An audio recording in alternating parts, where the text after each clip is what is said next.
Welcome back to my channel. Hello বন্ধুরা, আজকে আবার একটা নতুন ব্লগ নিয়ে চলে আসলাম আপনাদের সামনে। আজকে আমি আপনাদেরকে দেখাতে চাইছি যে রামপুরহাট থেকে তারাপীঠ যাওয়ার রাস্তাটা। এই রাস্তা দিয়ে রামপুরহাট থেকে তারাপীঠ যাওয়া হয়।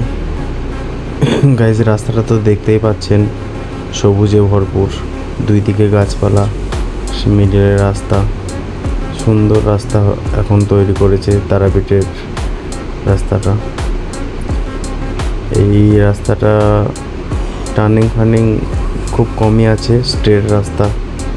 এই দেখুন, ডান দিকে মেক ইন পাঞ্জাব, খুব সুন্দর হোটেল, একটা রেস্টুরেন্ট, শাদি ভবন, এখানে বিয়ে টিয়ে সব কিছুই করানো হয়। আর একটু গিয়েই আমাদের তারাপীঠের মেন গেট পড়বে। এই দেখুন বন্ধুরা, চলে এসেছি, এটা তারাপীঠের গেট।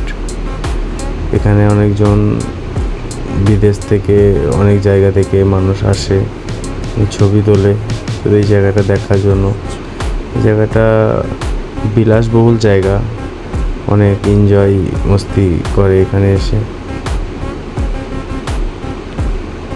হোটেল রেস্টুরেন্ট ভরপুর, যত রকমের যাবতীয় যা কিছু চাইবেন সব পাবেন এখানে। তারাপীঠ স্বপ্নের শহর। অনেক দূর দূরান্ত থেকে মানুষ এখানে আসে ঘুরতে। গাইজ, আপনাদের মন হলেও আপনারা আসবেন ঘুরতে তারাপীঠ। তো গাইজ, ভিডিওটা ভালো লাগলে লাইক করবেন, কমেন্ট, শেয়ার। থ্যাংক ইউ বন্ধুরা।